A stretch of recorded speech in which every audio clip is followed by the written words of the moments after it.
Here we have the outside of the Auto-Sleeper Lancashire.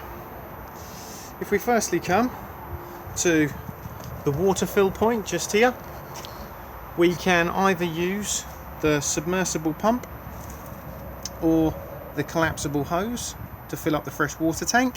If we're going to be using the hose, we just plug in like so and flap over, and then attach to the tap and turn the water on.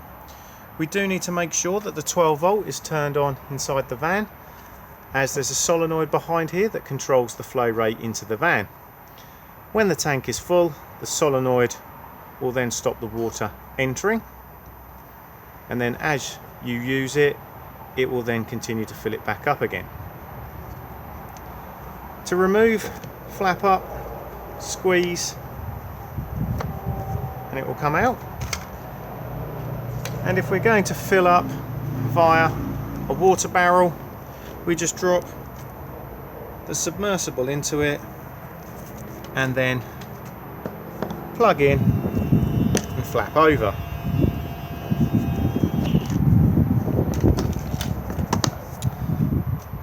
Beneath that we have the fresh water drain just here, and then the gas locker. There is room in the gas locker for 2 gas bottles.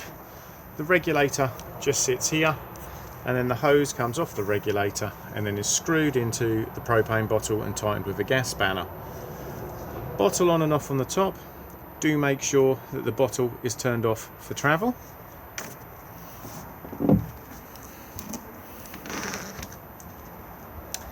Next we have the flue for the Truma Boiler. This cover needs to be removed if you are heating your hot water on gas. If you are heating your hot water on main supply, this can stay on. After that we have the main hookup point. When removing, do make sure that you push down on the blue lever just here. Next we have the cassette toilet. So this top part here is to fill up the header tank for your flush water. So at this point here we can add our pink solution if we want to, and then top the rest up with water, either using a watering can or hose pipe.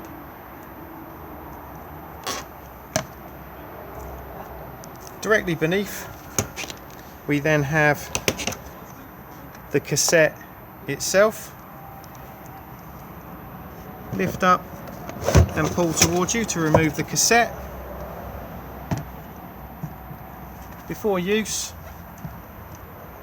remove the cap and add your toilet chemical with a little bit of water. Also empties from here as well. Just make sure that when you are emptying it that you also hold this button in at the same time to release the airlock inside. It is also advisable to keep this seal lubricated. Thetford do their own seal lubricant, but any silicone based lubricant is fine. This is also a nice easy way of giving the cassette a good clean.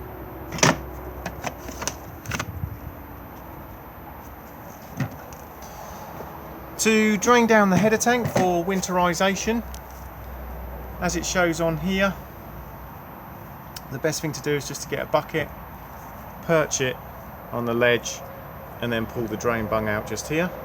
If you ever have a problem with the toilet flushing, just come and check to see whether or not the fuse is either blown or has corroded. They sometimes do corrode up because obviously this is a damp environment for a fuse.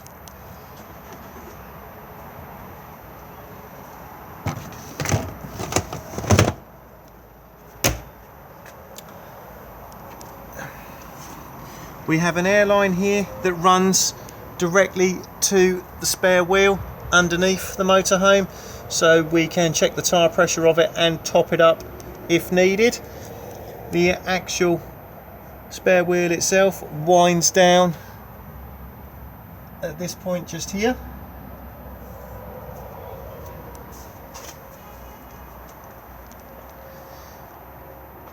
As we come round to the back of the van. This motorhome has rear corner steadies. To use them, just get the corner steady wind and handle, and then wind down to stop any body roll.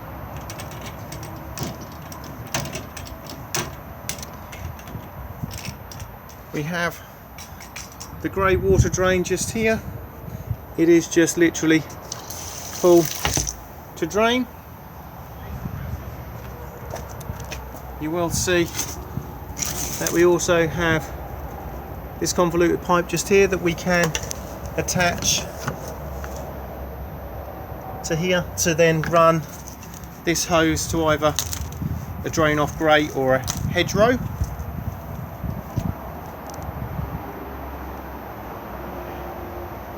As we come round to the other side, we have the external barbecue point. If we are going to use this, we need the barbecue adapter, which is about this long.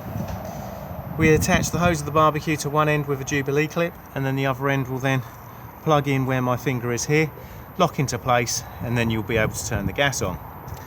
To release, all we do is push up on the collar and the barbecue point will then pop back out again.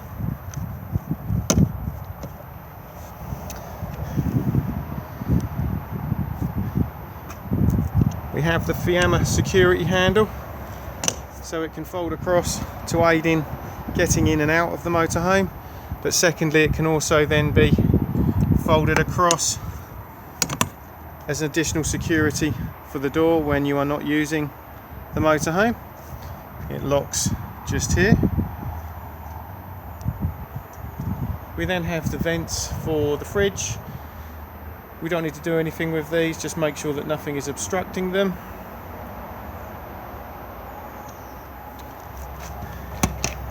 We then have access underneath the bench seat, and beneath that we have the wet locker.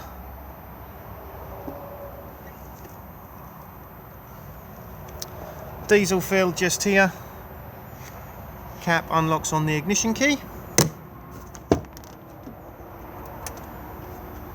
Tyre pressures on the door pillar here, and the jack and wheel brace all sits underneath the passenger seat.